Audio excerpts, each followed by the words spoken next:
ನಮಸ್ಕಾರ ಬಂಧುಗಳೇ, ನಾನು ನನ್ನ ಇದ್ದಾರೆ ಮುತ್ತು ಮರನೂರವರು, ನಮ್ಮ ಬಾಗಲಕೋಟೆ ಜಿಲ್ಲಾ ಅಧ್ಯಕ್ಷರೇ, ಅದೇ ಥರನಾಗಿ SC/ST ಅಧ್ಯಕ್ಷರಾದಂಥ ಯಮನೂರಿ ಅವರು. ಇವತ್ತು ಲೈವ್ ಬರಬೇಕಾದ್ರೆ ಕಾರಣ ಏನಂದರೆ, ಕೆಲವೊಂದು ನೀವು ನೋಡಿರ್ಬೋದು, ನಿನ್ನೆ ಒಂದು ಜಮಖಂಡಿಯಲ್ಲಿ ಯಾವ ರೀತಿಯಾಗಿ ಮಾವ ದಂಧೆ ಮಾಡೋರ ಮೇಲೆ ರೇಡ್ ಆಯಿತು, ಅದೇ ಥರನಾಗಿ ಬಾಗಲಕೋಟೆಯಲ್ಲಿ ಕೂಡ ನಾವು ಒಂದು ಸಲ ಮನವಿಯನ್ನು ಕೊಟ್ಟಿದ್ದೀವಿ, ಅದೇ ಥರನಾಗಿ ಲೈವ್ನೂ ಮಾಡಿದ್ದೀವಿ.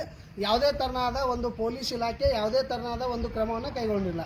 ಅದಕ್ಕಾಗಿ ಇವತ್ತು ಖುದ್ದಾಗಿ ಕರ್ನಾಟಕ ರಾಷ್ಟ್ರ ಸಮಿತಿ ಪಕ್ಷದ ನಮ್ಮ ಜಿಲ್ಲಾ ಅಧ್ಯಕ್ಷರ ಒಂದು ನೇತೃತ್ವದಲ್ಲಿ SP ಸರ್ ಅವರಿಗೆ ಇವತ್ತು ಅವರೇನು ಹೊಸದಾಗಿ ಬಂದಂಥ SP ಸರ್ ಅವರಿಗೆ ಒಂದು ಸನ್ಮಾನ ಕಾರ್ಯಕ್ರಮವನ್ನು ಮಾಡಿ, ಅದೇ ಥರನಾಗಿ ಬಾಗಲಕೋಟೆಯಲ್ಲಿ ನಡೀತಾ ಇರುವಂಥ ಅಕ್ರಮ ಏನು ದಂಧೆಗಳಿದಾವೋ ಅವನ್ನ ಸಂಪೂರ್ಣವಾಗಿ ಬಂದ್ ಮಾಡಬೇಕಂತ ಹೇಳಿ ಅವರಿಗೆ ಮನವಿಯನ್ನು ಮಾಡುವಂಥ ಕೆಲಸವನ್ನು ಮಾಡ್ತಾ ಇದ್ದೀವಿ.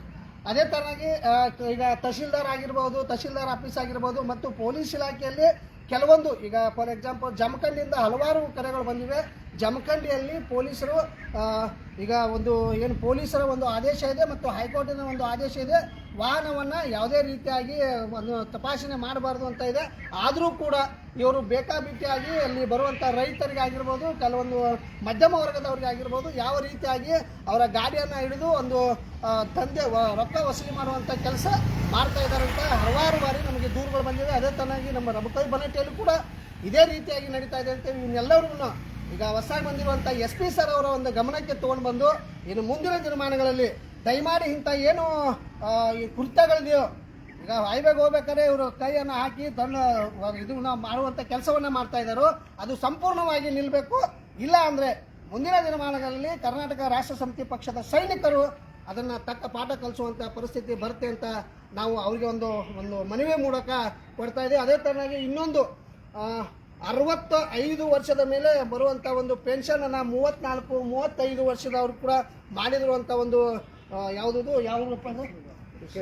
ಕಿರ್ಸೂರು ಗ್ರಾಮದಲ್ಲಿ ನಮ್ಮ ದಾಖಲೆ ಸಮೇತವಾಗಿದೆ. ಕಿರ್ಸೂರು ಗ್ರಾಮದಲ್ಲಿ 35-36 ವರ್ಷನಾಗ 60 ವರ್ಷ ಅಂತ ಹೇಳಿ ಮಾಡಿರುವಂಥ ಒಂದು ದಾಖಲೆ ಕೂಡ ಇದೆ. ಅದನ್ನು ಕೂಡ ಇವತ್ತು ತಹಶೀಲ್ದಾರ್ ಅವರು ಕೂಡ ಹೊಸದಾಗಿ ಬಂದಿರುವಂಥ ತಹಶೀಲ್ದಾರ್ ಕೂಡ ಅದನ್ನು ಗಮನಕ್ಕೆ ತೊಗೊಂಡು ಬರ್ತೀವಿ. ಅದೇ ಥರನಾಗಿ ಇದು ತಹಶೀಲ್ದಾರ್ ಆಫೀಸಲ್ಲಿ ಕಡ್ಡಾಯವಾಗಿ ಒಂದು ಗುರುತಿನ ಚೀಟಿಯನ್ನು ಹಾಕಬೇಕು, ನಾಮಫಲಕವನ್ನು ಹಾಕಬೇಕು, ಮತ್ತು ಜನಸಾಮಾನ್ಯರಿಗೆ ಸಿಗುವಂಥ ಸವಲತ್ತುಗಳನ್ನು ಕೊಡಬೇಕಂತ ಏನು ಆದೇಶ ಇದ್ದರೂ ಕೂಡ ಯಾವ ರೀತಿಯಾಗಿ ಇದು ಭ್ರಷ್ಟ ಅಧಿಕಾರಿಗಳು ಏನಿದಾರೋ ID ಕಾರ್ಡನ್ನು ಹಾಕೋದಿಲ್ಲ. ಅದೇ ಥರನಾಗಿ ತಮ್ಮ ವಾಹನವನ್ನು ಏನು ಸರ್ಕಾರಿ ವಾಹನವನ್ನು ದುರುಪಯೋಗ ಮಾಡಿಕೊಳ್ಳುವಂಥ ಕೆಲಸವನ್ನು ಮಾಡ್ತಾ ಇದ್ದಾರೆ.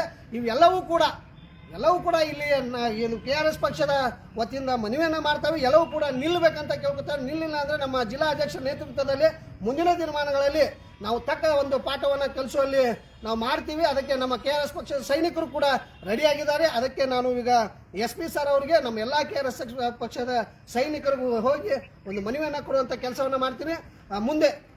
ಮುಂದಿನ ದಿನಮಾನಗಳಲ್ಲಿ ದಯಮಾಡಿ ಹೇಳ್ತಾ ಇದ್ದೀನಿ, ಭ್ರಷ್ಟರೇ, ದಯಮಾಡಿ ಹೇಳ್ತಾ ಇದ್ದೀವಿ, KRS ಪಕ್ಷ ಬಾಗಲಕೋಟೆಯಲ್ಲಿ ಗಟ್ಟಿಯಾಗಿ ನಿಂತಿದೆ. ದಯಮಾಡಿ ಹೇಳ್ತಾ ಇದ್ದೀವಿ, ಇದು ನಿಮಗೆ ಒಂದು ಎಚ್ಚರಿಕೆ ಗಂಟೆ ಅಂತ ಹೇಳ್ತಾ ಇದ್ದೀವಿ. ನೀವು ತಿದ್ಕೊಂಡ್ರೆ ಒಳ್ಳೆಯದು, ಇಲ್ಲ ಅಂದರೆ ತಿದ್ದುವಂಥ ಕೆಲಸವನ್ನು KRS ಪಕ್ಷದ ಸೈನಿಕರು ಮಾಡೇ ಮಾಡ್ತಾರೆ ಅಂತ ಹೇಳ್ತಾ, ಇನ್ನು ಮುಂದಿನ ಒಂದು ಮಾತನ್ನು ನಮ್ಮ ಜಿಲ್ಲಾಧ್ಯಕ್ಷರು ಮಾತಾಡ್ತಾರೆ. ಏನಿಲ್ಲ, ಈಗ ನಾವು ಬಾಗಲಕೋಟೆಯಲ್ಲಿ ಇದ್ರು, ಬಾಗಲಕೋಟೆಯಿಂದ ಜಮಖಂಡಿಲಿಂದ ನಮ್ಮ ಬಾಗಲಕೋಟೆ ನಮ್ಮ ಉಪಾಧ್ಯಕ್ಷರಿಗೆ ಕಾಲ್ ಬಂದವ, ಪೊಲೀಸರಿಗೆ ಕಿರಿಕಿರಿ ಭಾಳ ಆಗ್ಲತ್ತೈತಿ. ಆಯ್ತು ರೀ, ನಾನು ಈ ಮೂಲಕ ಪೊಲೀಸ್ ಇಲಾಖೆಗೆ ಹೇಳೋದು ಏನಪ್ಪ ಅಂದ್ರೆ, ನೀವು ಸ್ಪಾಟ್ ಫೈನ್ ಮಾಡೋಕ್ಕಿಂತಲೂ ಅವ್ರಿಗೆ FIR ಮಾಡಿಬಿಡ್ರಿ, ಅವ್ರಿಗೆ ಬುದ್ಧಿ ಕಲ್ಕೋತಾರ. ಅವ್ರ ಮೇಲೆ ಕೇಸ ಮಾಡಿಬಿಡ್ರಿ. ಯಾಕೆ ಅವ್ರು ತಪ್ಪು ಮುಂದೊಂದು ದಿನ ತಪ್ಪು ಮಾಡಂಗಿಲ್ಲ. ನೀವು ಅಲ್ಲೇ ಸ್ಪಾಟ್ ಫೈನ್ ಮಾಡಿದ್ರೆ ಇವತ್ತು ದುಡ್ಡು ಕೊಟ್ಟಿವಿ, ನಾವು ಹೋಗಿಬಿಡ್ತೀವಿ. ಈ ಲೆಕ್ಕಕ್ಕೆ ಮತ್ತೊಮ್ಮೆ ಅದ ತಪ್ಪು ಮಾಡ್ತಾರ, ಬೇಡ, ಜಾಗದ ಮೇಲೆ ಅವ್ರು ಯಾರು ತಪ್ಪು ಮಾಡ್ತಾರಲ್ಲ ಅವ್ರಿಗೆ ಕೇಸ್ ಮಾಡಿಬಿಡ್ರಿ, ಅವ್ರಿಗೆ ಒಂದು ಪಾಠ ಆಗುತ್ತಾ. ಈ ಮೂಲಕ ಇದನ್ನೊಂದೇ ಹೇಳಕ್ಕೆ ಇಷ್ಟಪಡ್ತೀನಿ. ಆಮೇಲೆ ಇನ್ನೊಂದು ವಿಷಯಪ್ಪ ಅಂದ್ರೆ, ಈಗ ಆಫೀಸ್ಗೆ ಹೋಗ್ಬೇಕಲ್ಲ, ಮಾನ್ಯ SP ಸಾಹೇಬರು ಏನೋ ಹೊಸದಾಗಿ ಬಂದಾರಂತ, ಅವರಿಗೆ ಸನ್ಮಾನ ಕಾರ್ಯಕ್ರಮ ಇಟ್ಕೊಂಡು ಅವರಿಗೆ ಭೇಟಿ ಹಾಲಕ್ಕೆ ಹೊಂತೀವಿ. ನೋಡೋಣ, ಅಲ್ಲಿ ಮುಂದೆ ಹೋಗಿ ಆ ವಿಡಿಯೋದಾಗ ಅದನ್ನೂ ಹಾಕಿ ಕೊಡ್ತೀವಿ ನಿಮ್ಗೆ. ಆಮೇಲೆ ಇನ್ನೊಂದು ಮಾತಾಡ ಅದೇ ತರನಾಗಿ ಇವತ್ತು ನಮ್ಮ KRS ಪಕ್ಷಕ್ಕೆ ಯಾವ ರೀತಿಯಾಗಿ ಯುವಕರ ಒಂದು ದಂಡು ಬರ್ತಾ ಇದೆ.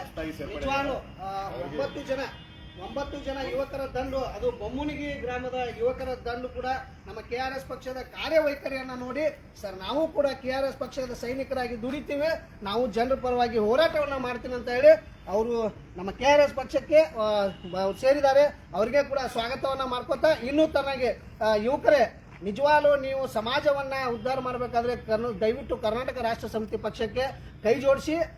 ಆಗ್ತಿರುವಂಥ ಅನ್ಯಾಯ, ಭ್ರಷ್ಟಾಚಾರ, ಏನು ಲಪಂಗದಾರು ಅಂತವ್ರನ್ನ ತಿದ್ದುವಂಥ ಕೆಲಸವನ್ನು ಎಲ್ಲರೂ ಕೂಡಿ ಮಾಡೋಣ. ದಯಮಾಡಿ KRS ಪಕ್ಷಕ್ಕೆ ಬೆಂಬಲಿಸಿ KRS ಪಕ್ಷವನ್ನು ಜಾಯಿನ್ ಆಗಿ ನಮ್ಮ ಜೋಡಿ ನೀವು ಕೈ ಜೋಡಿಸಿ ಅಂತ ಹೇಳ್ತಾ ಮುಂದಿನ ಒಂದು ವಿಡಿಯೋನ ಇನ್ನು ಕೆಲವೊಂದು ಮುಂದಿನ ವಿಡಿಯೋನ ಮಾಡ್ತೀವಿ ಅಂತ ಹೇಳ್ತಾ ಇಲ್ಲಿಗೆ ಈ ವಿಡಿಯೋನ ಬಂದ್ ಮಾಡ್ತಾರೆ. ಜೈ KRS.